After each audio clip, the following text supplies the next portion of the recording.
Hello and welcome back to the Sky and the Shy podcast. This is episode 18. I'm your host Edwin Garcia, and today we are talking about Game 3, a game the Chicago Sky won 86 to 50. That's right, 86 to 50, a 36-point win, the largest margin of victory in WNBA Finals history. The Sky are now one win away from being WNBA champions for the first time in team history. That has to get you hyped. That has to get you pumped. I know I'm pumped because it's very late and I am still very much excited. I'm ready to go on the court right now and play myself. That's how excited I am. So we're going to talk about it all. We're going to break it down and we're going to preview Game 4. All right, so obviously that score, 86 to 50, kind of tells you everything you need to know. It was an absolutely dominant performance from the Chicago Sky from top to bottom, from beginning to end. They never really gave the Phoenix Mercury an opportunity in this game. Early on, it still wasn't for sure the game was going to be an absolutely massive historic blowout. In the beginning, it was 20-11 after one quarter. And that was a really, really good quarter from the Chicago Sky. They held themselves down defensively. They limited Phoenix to only 11 points. So things were looking very, very good. They looked in control in the first quarter, but in the seconds when they really blew it out. In the second quarter, midway through the second quarter, the Chicago Sky were up 32 to 16. They had twice as many points as the Phoenix Mercury did. And at that point, it looked like things were heading for a really, really bad spot for the Phoenix Mercury, and they were. The Sky just kept on going, pedal to the metal. By halftime, the game was all but over. Sky were up 46 to 24. And, I tweeted it out. Again, my tweets aren't the gospel or anything, but I said, hey, this game's over. It's done. 46-24. They did not close the gap even a little bit. This is over. And, I'm watching this game, at home, and I got it on the big screen in my living room, and I have my family's actually interested in watching now because it's WNBA Finals. They know it's a big game. They were watching, and when I said it was over, they were a little surprised. They were like, well, it's so soon. There's still half the game left. Could anything happen? I'm like, no, not in a game like this. Not with a team like the Sky. They're not about to go and give up a 18-0 run, a 20-point run in the second half at home. It's over. It's done. There's no chance. And now I knew I was right, but I didn't know I was going to be this right. I didn't know the lead was going to continue to increase and get worse and worse and worse. But that's exactly what happened. The Sky never let up. They never gave Phoenix an opportunity. Even in garbage time, even as the game was ending, the Chicago Sky lead was not only holding, but increasing, which was just incredible to see. They dominated so much on both sides of the basketball. You look at the final score, the Mercury only managed to score 50 points. That means if the Sky only scored 5 points in the third and fourth quarter combined, they would have still won the game. That's domination. That's complete, control of a game. I have no words for it. It was absolutely incredible. And we've been talking about this team and peaking at the right moment and how good can this team be, and are they a super team, and will they ever show that potential that we all knew they had when they signed Candace Parker, because we knew the team was stacked before Candace Parker was added. Then you're adding Candace Parker and you're not losing any of those pieces. It seems like it was just going to be a top tier team. And then we saw the season. That's not exactly what we saw, but we knew they had the potential. And here they are showing that potential. And I've been talking about that Seattle Storm game in the regular season as the highlight of the year in terms of ultimate performance. That has been replaced by this game. This game was the greatest game I've seen from the Chicago Sky, maybe ever, definitely this year. They reached their pinnacle. Everyone was playing great. Everyone played well. Everyone played well offensively. Everyone played well defensively. Every single player on the court played double digit. Everyone on the roster played double digit minutes. The lowest anyone played on the roster was 11 minutes. So you really saw Wade clear out the bench, and you saw them hold their end of the bargain. Even in garbage time, like I said, the Mercury were unable to score. They were unable to close the gap. When Dana Evans ended the game with a three that the crowd erupted, Wintrust Arena just exploded. You couldn't even hear the announcers on TV. The crowd was so loud. That was the biggest lead the Sky had in the game at the end of the game. That's the level of focus, the level of dedication, how on the Sky were. That the only reason the lead stopped increasing is because the buzzer sounded. That's it. That's the only reason the lead didn't go to 40 points or more even. Who knows? But it was an absolutely incredible performance, and you have to tip your cap to James Wade and the entire roster for holding their end of the bargain and never letting the Mercury even think for a second this was going to be their night. This was not their night. It was all about Chicago and what they did, and you have to give them credit. You have to give them props. They came out here. They took care of business. They not only took care of home, but they blew them out in epic fashion, and it was incredible to watch. Now, with the performance this good, there's a lot of players you can talk about, a lot of players you can highlight, and I'm not going to highlight the entire roster, although technically I probably should, but I want to highlight a few. One is on the bench. I talked about it before the game, part of the preview in the last pod. Diamond DeShields. She's the X factor. She's the player that needs to play well. She's the player who can reach that other tier. I'm not going to say easily, but we've seen that potential. She's been an all-star. She's been an explosive, dynamic player. We knew she could get there, and tonight she did.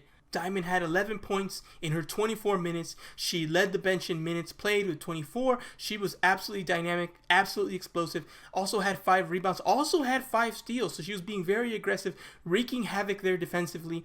And yeah, she shot 3 for 10 from the field, so the efficiency wasn't there, but the production was there, the presence was there, and she just gave the team that spark plug they needed off the bench, that explosive player. That's who Diamond was. Diamond does it, and Diamond did it tonight. And that's what I was saying before. No offense to Dolson. She's a great player. I've been on the Dolson, island for a while, and I'm still accepting applicants. But Diamond DeShields is just at another level. And when she gets going, that's it. That's the dagger. If she has a good game, I'm telling you right now, if she has a good game, they're not losing, because you already know what you're getting from your core. You know what you're getting from your all-stars.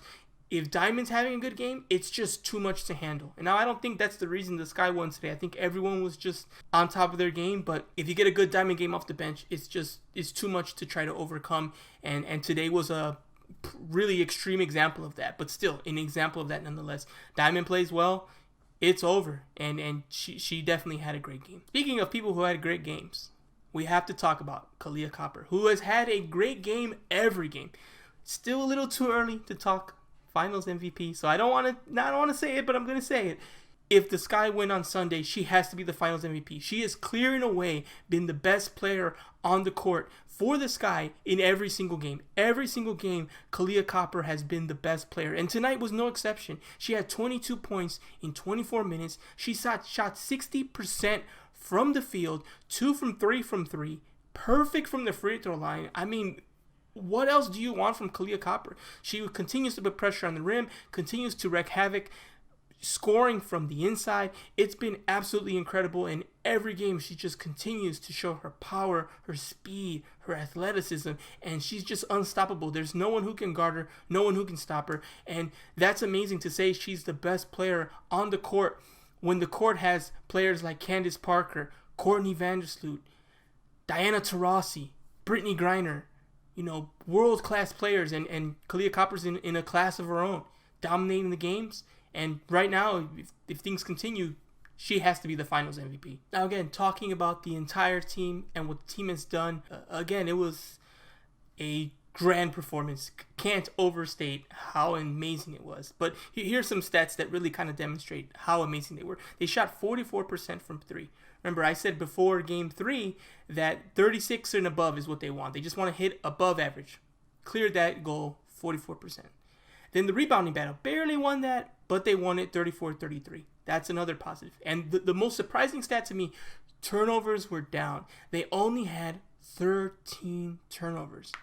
Again, a team that's known for 18, 21, 15, just ridiculous numbers on turnovers. Tonight, only 13.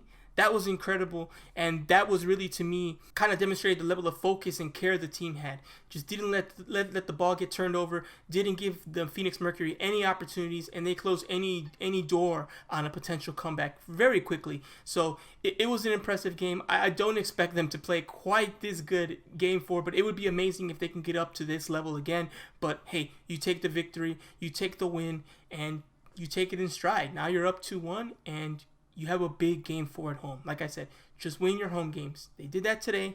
They're halfway there. They got to finish the other half, win the other home game on Sunday, and we'll see if they can do it. Now, briefly for the Phoenix Mercury, this is a game you just throw away. You just throw it in the garbage. I know it looks bad. It looks terrible. But you have to just ignore it because it doesn't really do you any good. You got blown out so early that even film, maybe you look at the film in quarter one, some of quarter two. After that, it just wasn't their night. And I don't think that this series is over. So I don't think there would be much use of looking at that tape besides just getting you angry about how you played. So again, the Phoenix Mercury are still a very good team. They have really great players. But I will say what we've learned here so far, or at least what I've taken away from these 3 games, is the Phoenix Mercury don't have any wiggle room. Let's take a step back here. Game 1 was a convincing, commanding win from the Sky. On the road. They easily won. Okay? Game 2, they barely lose. It went to overtime. And give the Mercury credit. But they're at home. They were rested. There's no reason they shouldn't have won that game. Let's not say easier, but they should have won the game. They had to win the game. Their season was on the line. If they lost that game, it was, for all intents and purposes, over. And it got pushed to the limit. Took overtime for Phoenix to win. Then you go on the road. Hostile environment. You're in Chicago. Doors blown off. The entire game. You never, ever had a chance. So, again, you're still only down from the Mercury perspective. You're only down 1-2. You win another game, hey, you're going back to Phoenix for Game 5. You got to feel pretty good about that. But for what I see, they have no wiggle room. You have to get a dominant game from Taurasi. You have to get a big game from Brittney Griner. And then you need some role players. The few they have coming off the bench, someone has to play a little bit beyond their normal capability to win. Also, Skylar Diggins-Smith, who's a key player, she has to have a good game. She's got to be at 18 points, 21 points, 17 points. So you need everything. I don't think Phoenix can win if they don't have the big 3 playing well and a role player playing above and beyond their normal production. I think they need all that. So to me, that tells me the Sky are the better team because the Sky can get away with a mediocre game from Parker. Diamond doesn't really show up. Maybe somebody else does. Quigley's off on the threes, but hopefully Vandersloot's scoring. They have a little bit more wiggle room because they have a little bit more power, a little bit more star power, a little more depth on the bench. It's not that they can't lose as well. We know Phoenix can win. But to me, the Mercury have to bring their A game and the Sky have to bring their B+ game to win. And that's the difference. We'll see what happens with the Mercury. We'll see if they can come up to that A performance. They're going to need it on Sunday. If they don't bring their A game, they're not going to win. You can write it down. You're going to need 20 points from Griner, minimum. You're going to need 20 points from Taurasi, minimum. And you're going to need high teams from Skylar Diggins-Smith and abnormal or above normal production from a bench player. If you don't get those things, you're not going to win the game. I'm telling you right now, it is not possible unless you have an anomaly that kind of overrides that, like 37 from Brittney Griner, 32 from Diana Taurasi to kind of even out one of those other performances. But other than that, you're going to need all those things. So they have a tough job. They can do it. They beat Las Vegas in Vegas after a blowout. So I know the Mercury can do it. They have the talent, but they definitely have to bring their A game. Nothing less than their A game is going to win on Sunday. All right, so about Sunday, let's preview the game here. So Sunday, Game 4, it's another Sunday matinee. It's 2 p.m. CT, 3 p.m. Eastern, so check your local listings. Make sure you don't miss it. It's an early game in most parts of the country, so be very careful. Make sure you do not miss the game. It's going to be on ESPN, so that's the good news. It'll be another nationally televised game. Everyone's going to see the WNBA in full action. That's great for the sport. And overall, it's been an entertaining series. 2 of the games I think were really entertaining, especially Game 2. And Game 3, it was just kind of impressive from the Sky perspective, but I still think it was an entertaining game because you saw one team really play at like an incredibly high level. But obviously we'll see. Game 4 is a new game. Game 4 is a different game. We'll see what happens. I expect a better Phoenix Mercury, a more organized Phoenix Mercury. And this is a chance for the Sky to show that they have that ability to close the door on a team, close them out. And in some ways, the Sky do have the pressure because you don't want to go back to Phoenix. You don't want to go back to Phoenix for a Game 5 elimination game. That arena is also pretty hostile. We know they have the star ability with Taurasi and Smith and Griner. You want to end it now. End it now. Don't force yourself to have to win a Game 5 on the road. That's not what you want to do. I'm telling you right now, you don't want to do it. So even though they may not have the same pressure, Phoenix knows in the back of their head, even after all this, okay, win Game 4, and we go back home. Good luck beating us at home. We're good with being at our home court for a Game 5. So the keys to the game are simple. I mean, at this point, we've watched these two teams play 3 times together in this finals. We've seen both teams play a lot in the playoffs already. It's pretty clear. We know what the Sky have to do. They have to rebound well. They have to shoot the 3-ball well. They have to reduce turnovers. And they need to continue getting the production they're getting from their starters. And one bench player, ideally Diamond DeShields, just play a little bit up. Just a little bit up to give the team that extra push. You do that, you win the game. For Phoenix, the big 3 have to show up. Not one of them, not 2 of them, all 3 of them. And can you get a good performance from one of those role players? Can you get something from Cunningham again? Or was that just lightning in the bottle? Can you get something from Petty again like you did in Game 2? You're going to need some of those players to step up. So we'll see what happens. It's really exciting. And regardless, we'll be here talking about it. And if they win, I will definitely give my sappy soliloquy and wax poetically about what this team has meant to me, what this community has meant to me. I'm going to keep all those feelings bottled up for now, and we're going to talk about it if we have to talk about it after Game 4. So, again, Game 4 is on Sunday. Make sure you're watching. Make sure you're staying tuned, and let's see if the Sky can do it. Let's see. The Sky are 1 win away from the championship. Let's see if they're able to close it out at home. Candace Parker, homecoming, first year in the Chicago Sky uniform. She gets her 2nd championship, brings the championships to Chicago, gives the Chicago Sky their first WNBA championship ever. Come on, let's see it happen. I'm so excited.